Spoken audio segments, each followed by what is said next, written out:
પહેલા તો અહીંયા અંદર ઘૂસીને જ મારો મૂડ સારો થઈ ગયો. આટલા બધા છોકરાઓ આ એજના મેં એક જોડે ક્યારે નથી જોયા. Aditi, is somebody we all look up to as an expert in this field, not just in India, but also internationally as a cancer surgeon.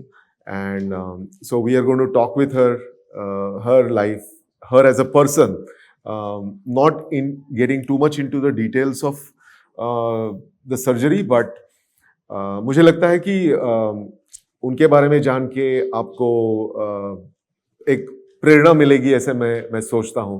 तो मैं अहमदाबाद से हूँ. मैं अहमदाबाद में ही पैदा हुई थी और मेरी फैमिली ऐसे राजस्थान से है. और मैं पैदा हुई उससे पहले अबाउट 30-40 साल से वो लोग अहमदाबाद में रहते थे. तो उसमें एक मेरी जो फ्रेंड थी, उसकी फैमिली में सब लोग डॉक्टर्स थे. वो लोग सब गायनेकोलॉजिस्ट थे. तो तब वो देख के मुझे लगा कि मुझे भी ये करना है. एक सोच ये भी थी कि डॉक्टरी की पढ़ाई 5 साल चलती है. तो अब 17 इयर्स पे आपका 12th स्टैंडर्ड खत्म हो गया. अगर मैं 5 साल डॉक्टर की पढ़ाई करूं तो मेरी शादी 2 साल पीछे चली जाएगी.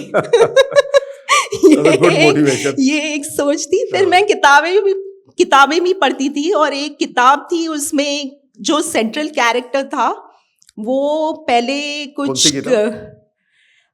Of human bondage. तो वो एंड में जाके उसके कैरेक्टर से मुझे बहुत ऐसे लगाव था. तो वो भी एंड में जाके डॉक्टर बनता है. तो ये 2 फैक्टर्स थे जिससे मुझे डॉक्टर बनने का इंस्पिरेशन मिला. तो MBBS में कैडेवर्स में नहीं, वो जब हमको फर्स्ट ईयर में तो ऐसे ही क्लासरूम में ही पढ़ाते हैं, लैब में पढ़ाते हैं. सेकेंड ईयर में हम एक्चुअली पेशेंट्स के पास जाते हैं, ऑपरेशन देखते हैं, वार्ड्स में जाते हैं, पेशेंट्स के ट्रीटमेंट में पार्ट लेते हैं. तो जब मैंने ऑपरेशंस देखे तब मुझे लगा कि ये मुझे करना है. तो तब मेरा सेकेंड ईयर में डिसाइड हो गया. और जो मैंने बोला था कि अगर एक इजी चीज है, जो मुझे लगे इजी है, कोई चीज इतनी इजी नहीं होती है, लेकिन अगर मेरे मन में ऐसा इंप्रेशन बन गया कि ये इजी और ये डिफिकल्ट है, तो मैं डिफिकल्ट पे ही जाऊंगी. तो फिर सर्जरी उस समय बहुत चैलेंजिंग थी. अभी तो बहुत सारी लड़कियां सर्जरी करती है. आप कोई भी क्लास देखेंगे तो 10 में से 4 या 5 लड़कियां आजकल होती हैं. तो अब सिनेरियो टोटली बदल गया है. तो फिर उन सब में जब मैंने बोला कि मैं डॉक्टर बनना चाहती हूँ और मुझे एडमिशन मिल गया, तो घर में सब बहुत खुश हो गए. तो जो भी जिसको था कि ये वो सब, you are the torch bearer. हाँ, तो मुझे सपोर्ट था पूरा. उस वक्त आपका कोई मतलब रोल मॉडल, कोई इंस्पिरेशन रहा रहेगा ये सब उस उम्र में? उस उम्र में बदलते रहते थे. आज ये दिखा तो ये पसंद आ गया, वो दिखा तो वो पसंद आ गया. मुझे जनरली स्पोर्ट्स पीपल से बहुत इंस्पिरेशन मिलता था, जैसे सचिन तेंदुलकर, कि अपनी एज में एकदम आगे. तो मैं बहुत ज्यादा एम्बिशियस थी कि मुझे ये भी करना है, ये भी करना है, इधर आगे पहुंचना है, सबसे ऊपर पहुंचना है. तो तब मैं सेकेंड ईयर MBBS में ही थी. लेकिन क्योंकि मुझे सर्जरी में इतना इंटरेस्ट था तो मैं जाती थी, जो सर्जन्स के पीछे पीछे घूमती रहती थी वार्ड में कि मुझे सिखाओ. तो पहले वो टांके लेना सिखाते हैं. किसी को आता है टांके लेना? स्टिचिंग आती है? भरत काम आवड़े छे कोઈને? हाँ, तो ऑपरेशन करिए ने तो एवी रीते चालू थाय. पहला तमने टांका लेवा શીખવાડે. તમને કંઈ વાગ્યું હોય, કાપ્યું હોય તો કોઈને ટાંકા આયા છે? હા, તો એવી રીતે જ્યારે અમે સર્જરી શીખીએ તો પહેલું સ્ટેપ અમારે ટાંકા લેવાનું. So first is taking stitches.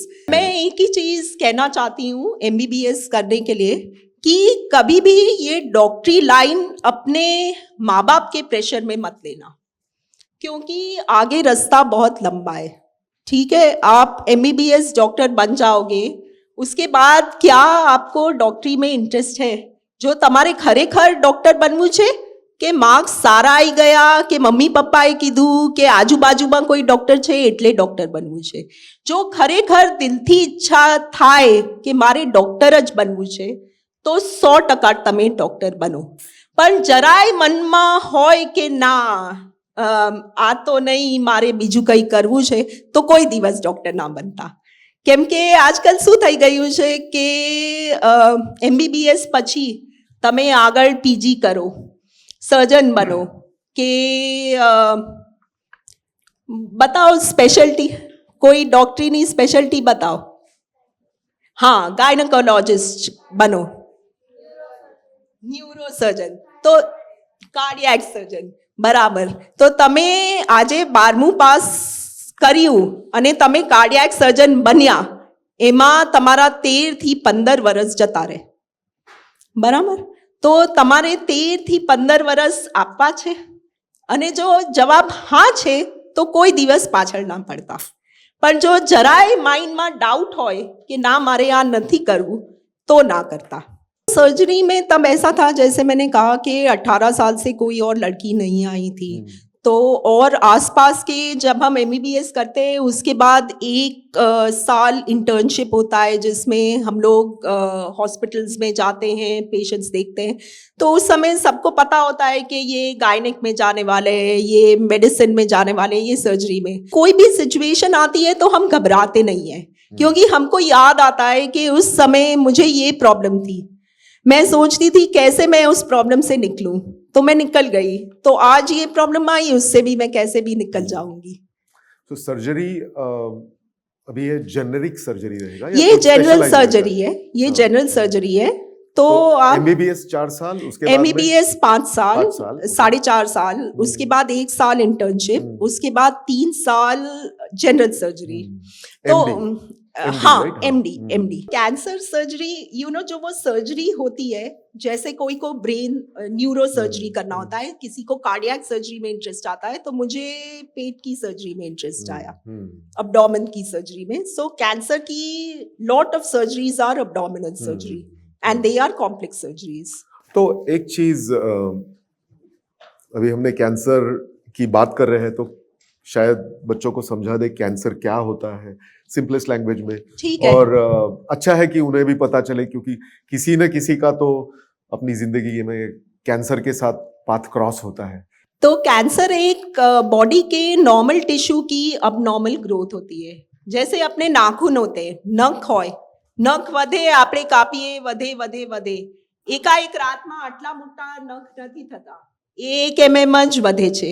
હવે કેન્સર કોઈ બી બોડીમાં, ચામડીમાંથી આવે કે હાડકામાંથી આવે કે સ્નાયુમાંથી આવે, એ નોર્મલ ટિશ્યુ છે એ થોડું અબનોર્મલ થઈ જાય અને એ આઉટ ઓફ કંટ્રોલ એની ગ્રોથ થઈ જાય, बराबर. तो कोई भी टिश्यू नॉर्मल है.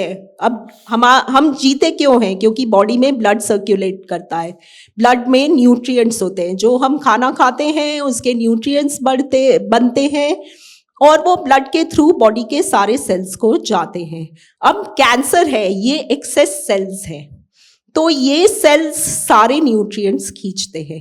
जब ये छोटे होते हैं तो ये बॉडी को कोई नुकसान नहीं करते, लेकिन जब कैंसर फैलता है और ये सेल्स है नॉर्मल नहीं होते, वो बदमाश सेल्स होते हैं, म्यूटेटेड सेल्स होते हैं, तो वो सब जगह स्प्रेड होंगे तो धीरे धीरे वो नॉर्मल बॉडी के सेल्स से खाने के लिए compete करेंगे, न्यूट्रिशन के लिए compete करेंगे, और फिर eventually the person will die. तो आजकल कैंसर बढ़ रहा है कि कम हो रहा है?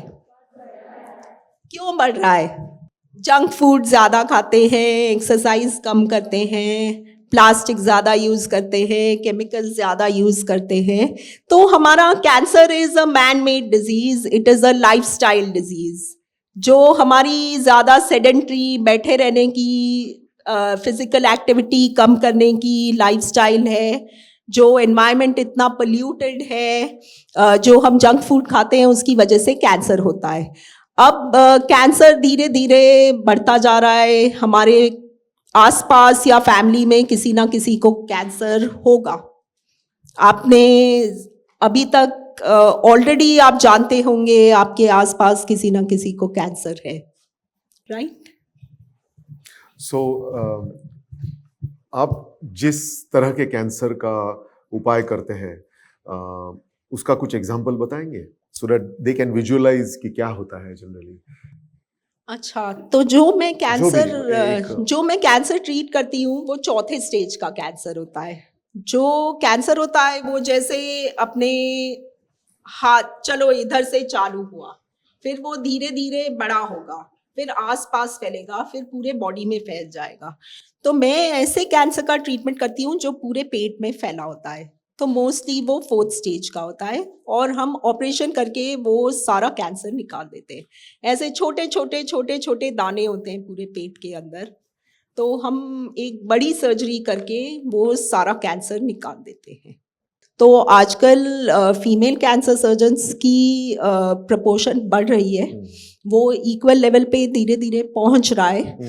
चैलेंज बात ये है कि जो ज़्यादा कॉम्प्लेक्स सर्जरीज होती हैं, आज भी वो माइंडसेट चेंज नहीं हुआ है पेशेंट्स का और दूसरे डॉक्टर्स का कि चलो ये इजी है, इसको दे दो, ये कर लेगी. अच्छा ये मतलब टफ है, हाँ, गर्ल एंड बॉय, हाँ, ये टफ है, ये नहीं कर पाएगी. अच्छा. मुझे कई बार, तुमको इतना कैसे आता है, अच्छा, ऐसे तुमको ऐसा कैसे आ सकता है. अच्छा, तो मुंह पे डिग्री होने के बाद, एक्सपीरियंस होने के बाद, तो वो माइंडसेट सोसाइटी का पेशेंट का, और पेशेंट का, पेशेंट की दूसरे family डॉक्टर्स का. हाँ. और हर बार रेजिस्टेंस मेल से नहीं आती, हाँ. रेजिस्टेंस फीमेल से ज्यादा आती है. अरे बाप रे. हाँ. मेल्स बीइंग अ फीमेल आपको ज्यादा अपोज विमेन ही करती हैं. अच्छा. ये सच है. मेरे आई थिंक मेरे साथ काफी लोग अग्री करेंगे. That is the truth. अच्छा. Women are meanest to women. Is it true or not? बाप रे, ये सच मैंने आज पहली बार जाना. और वो लोग कभी मुझे ऐसा महसूस नहीं होने दिया कि ये लड़की है, ये का हमारी बराबरी करेगी. तो मैं बहुत लकी थी कि मेरे आसपास के सारे लड़के बहुत अच्छे थे, बहुत सपोर्टिव थे. और मैं ये मानती हूँ कि इतने अच्छे लोग थे तो उनसे मैं भी अच्छा सीख सकी और अच्छी पढ़ाई कर सकी. तो एक सर्जन ने मुझे बोला कि तू 8 बजे आई है, घर पे खाना किसने बनाया और रात को खाना कौन बनाएगा, तो तू तेरे हस्बैंड को खाना नहीं खिलाएगी. तो आई सेड कि तू कितने बजे आया, 8 बजे. तेरा खाना किसने बनाया, मेरी बीवी ने. शाम का खाना कौन बनाएगा, मेरी बीवी बनाएगी. तो आई सेड मैं भी 8 बजे आई, मैं भी घर 8 बजे पहुंचूंगी, तो मेरी भी बीवी होनी चाहिए. फिर उसके बाद उसने मुझे कभी कुछ नहीं बोला. किसी की इतनी एम्बिशन है, इतनी डिजायर है, तो we should support her. So they were very, very supportive. I'm sure they were very proud of you. Yes, I think that's the main they thing. were proud of me. They were proud of you. They were wanted proud you of to me. succeed. So Yes, yes. that's wonderful, wonderful. Yes. तो अभी आपने कहा था कि उन्होंने क्या कहा था थोड़ी देर पहले, शादी करके फ्रस्ट्रेटेड रहना बहुत अच्छा है. Right? You said that. So can you describe that, or is it the same way, or is it... I mean, अब जब हमने ऐसा डिसाइड किया तो सब लोग मेरे हस्बैंड को बोलते थे कि ऐसी लड़की से शादी नहीं करते, इसमें बहुत एम्बिशन है, ये तेरा घर उजाड़ देगी. और उसने आके मुझे बोला कि देख मुझे लोग ये बोल रहे हैं. आई सेड डिसीजन तेरा है कि ऐसी लड़की और ऐसी लड़की घूमने के लिए अच्छी है, लेकिन वो यू नो बच्चे, डे टू डे लाइफ तेरी अच्छी नहीं होगी. और एक्चुअली उस बात में गलत नहीं है, क्योंकि 2 सर्जन, 2 स्ट्रेसफुल करियर्स, तो फैमिली लाइफ पे उसका टोल पड़ता ही है. बिकॉज दोनों के लॉन्ग आवर्स रहेंगे और दोनों के, कभी एक जन को जॉब इधर मिल रही है, दूसरे जन को इधर मिल रही है, तो कौन कॉम्प्रोमाइज करेगा. तो हमारा ऐसा चला ही है. तो उसकी बात 100% गलत नहीं थी. और मैं मानती हूँ कि मेरा इंट्यूशन एकदम सही निकला, क्योंकि इतना जो मेरा एम्बिशन था, इतनी जो चीज़ें मैं करना चाहती थी और मैं कर चुकी हूँ, वो पेरेंट्स का तो सपोर्ट था ही, लेकिन अगर हस्बैंड का सपोर्ट नहीं होता तो बिल्कुल नहीं होता. वंडरफुल. तो I give 50% credit to him. I give 50% credit for anything I do to him. So now we can say behind every successful woman, there is a man behind. Yeah, We can say that. I don't deny that at all. Wonderful, wonderful. Great to hear. मेरा एक principle है कि there is no shortcut to hard work. आप खुश आराम करके होते हो या काम करके. जिस दिन आपने पूरे दिन काम किया है तो उस दिन वो दिन आपका ज्यादा खुशी से जाता है, और जिस दिन आपने पार्टी की है, आराम किया है, उस दिन भी खुशी होगी लेकिन उतनी नहीं होगी जितना आपको काम करके होगी. तो मैं जो होता है, मेरा रिसर्च प्रोजेक्ट्स भी बहुत सारे चलते हैं और इंटरनेशनल लेवल पे रिसर्च प्रोजेक्ट्स चलते हैं. तो 4:35 उठते हैं, एक्सरसाइज करते हैं, फिर काम चालू होता है, काम चलता है 8:30 You have to go to 9 hospital, I तक. suppose. हॉस्पिटल में सर्जरीज होती हैं, पेशेंट्स होते हैं और वो सब काम चलता रहता है. सो आपके हस्बैंड का भी रूटीन कैसे मिला जुला रहता है उसमें? Same same. So both of you are able same. to do that. और हमारे कैंसर सर्जरी में इतनी इमरजेंसी नहीं होती, लेकिन कार्डियक सर्जरी Cardiac में में बहुत बहुत सारी सारी इमरजेंसी होती है. You can plan better, I suppose. हाँ, तो मेरे को कम काम होता है तो मैं दुखी होती हूँ, ज्यादा काम होता है तो मैं खुश रहती हूँ. सारी दुनिया में बहुत मतलब उनका बड़ा नाम है. उन्होंने बहुत सारे रिसर्च पेपर्स लिखे हैं, बहुत सारा रिसर्च किया है. इस यू नो एक बहुत ही डिफिकल्ट बीमारी जो है जिसमें उन्हें जाना जाता है सारी दुनिया में. तो उसके बारे में एक कुछ थोड़े बताइए स्निपेट. तो जब हम पढ़ाई कर रहे थे तो एक पेशेंट आया था, वो सिर्फ 27 इयर्स का था. तो और उसके पूरे पेट में कैंसर फैला हुआ था. तो फिर हमने ऑपरेशन करने के लिए खोला और देखा कि कैंसर तो फैला हुआ है, अब इसका कुछ नहीं हो सकता. तो हमने ऐसे ही उसको क्लोज कर दिया और बोला कि अब आपके पास 6 महीने हैं और जीने के लिए. वो 27 साल का था. तो तब किसी ने बोला कि एक शुगर बेकर सर्जरी होती है, तो ये कर सकते हैं, तो उससे ये पेशेंट ठीक हो सकता है. क्या तो है शुगर बेकर, वो एक सर्जन का नाम है जिनने एक ऐसी सर्जरी इन्वेंट की है, तो वो सर्जरी से ये पेशेंट ठीक हो सकता है. तो फिर मैं लाइब्रेरी गई और मैंने देखा उसके बारे में कि ये कहाँ होती है, कौन करता है और इसको कैसे सीख सकते हैं. और फिर वो मैंने पढ़ाई ख़त्म करने के बाद फ्रांस में जाके सीखी. तो उसके साथ मेरा एक ऐसा था कि हमको रिसर्च करनी चाहिए, क्योंकि किसी ने रिसर्च करके किसी ने रिसर्च करके वो सर्जरी बनाई, इसलिए आज इतने सारे पेशेंट्स जो 6-9 महीने जीते थे, कई पेशेंट्स क्योर हो जाते हैं, उनकी लाइफ पूरी नॉर्मल हो जाती है. तो मेरा ऐसा था कि हमको भी अपनी रिसर्च करनी चाहिए कि हमारे पेशेंट्स के लिए क्या अच्छा है. और ऐसा नहीं है कि हम इंडिया में हैं तो हम सोच नहीं सकते. अभी भी बहुत चैलेंजेस हैं, क्योंकि जो यूरोप में, अमेरिका में जो सपोर्ट सिस्टम्स हैं वो हमारे पास नहीं होते, उतनी टेक्नोलॉजी नहीं होती, पेशेंट्स उतना ट्रीटमेंट अफोर्ड नहीं कर सकते. बट हम अपने लेवल पे करते हैं और काफ़ी इनोवेशन के लिए तो दिमाग ही चाहिए. तो एक बहुत इंपॉर्टेंट स्टेटमेंट है, याद रखें, लिख लीजिए. इनोवेशन के लिए क्या चाहिए? दिमाग चाहिए, बस, बाकी कुछ नहीं. Beautiful, please.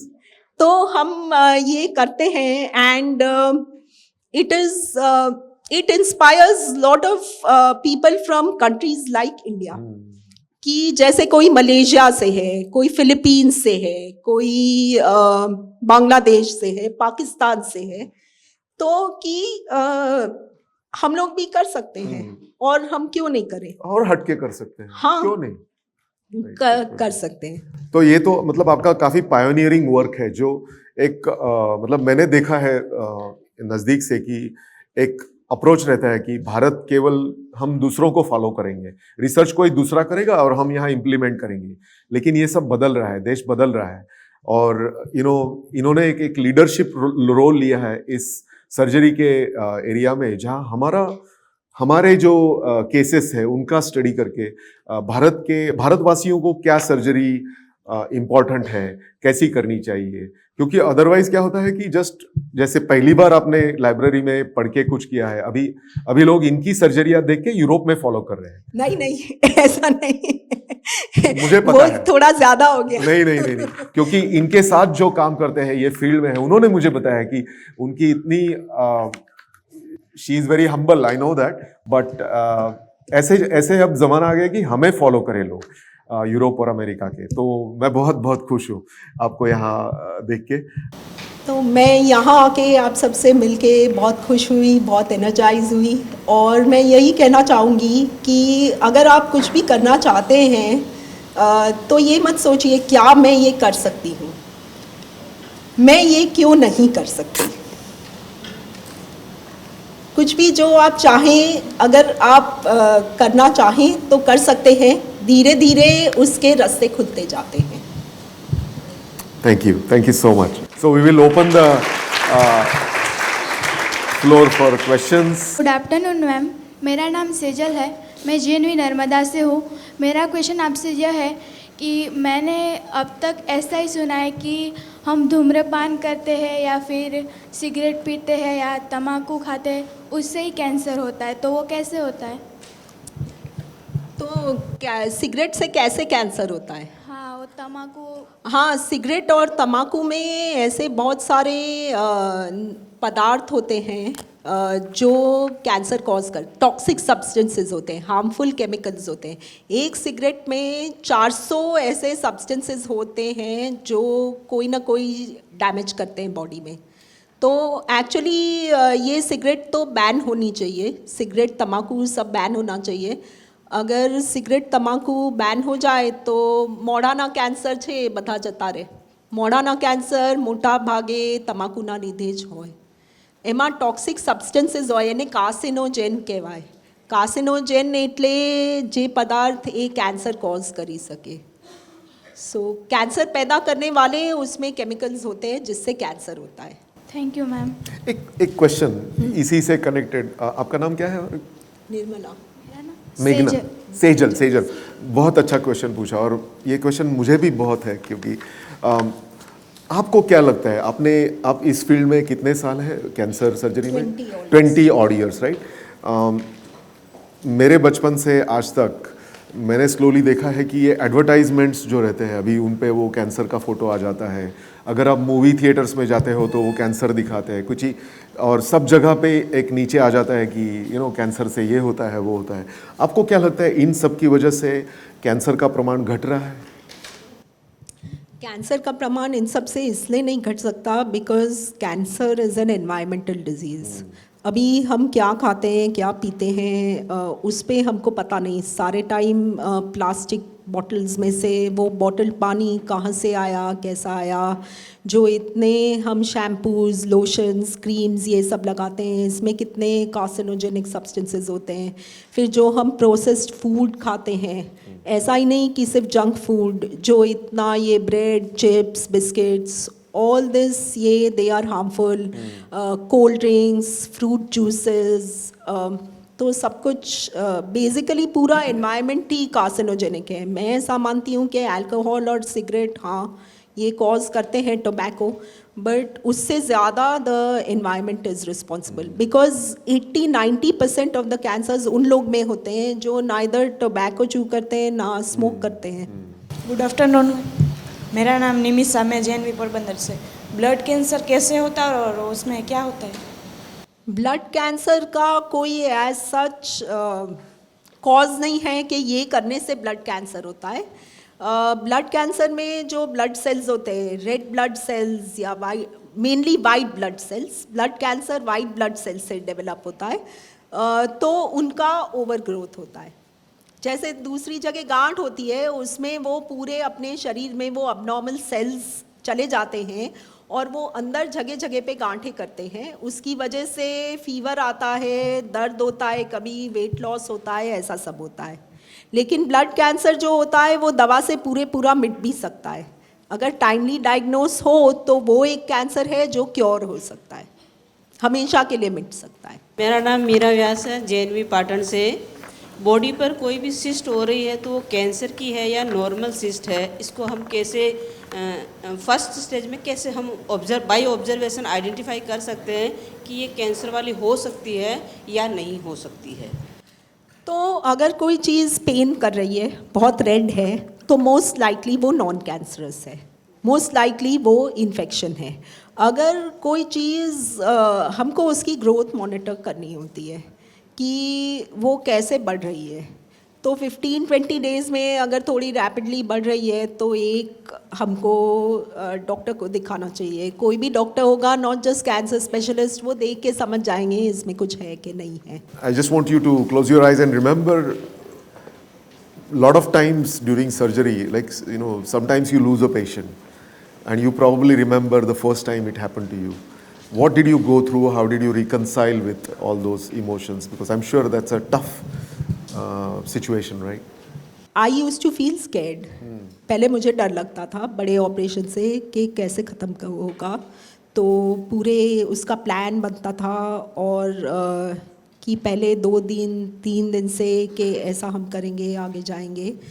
और उस वक्त ऐसा होता है कि जो टीवी में पिक्चरों में दिखाते हैं ना कि ऐसे लाल बत्ती जल रही है, ऑपरेशन हो रहा है, बहुत सीरियस है, ऐसा नहीं होता। वहाँ का माहौल नहीं, वहाँ का माहौल ऐसे लाइट होता है। काफ़ी सर्जन तो म्यूज़िक चला के ऑपरेट करते हैं। तो कभी भी ऐसा लगे स्ट्रेसफुल सिचुएशन, नहीं मैं नहीं लगाती, क्योंकि हमारा स्टाफ फिर मस्ती करता है।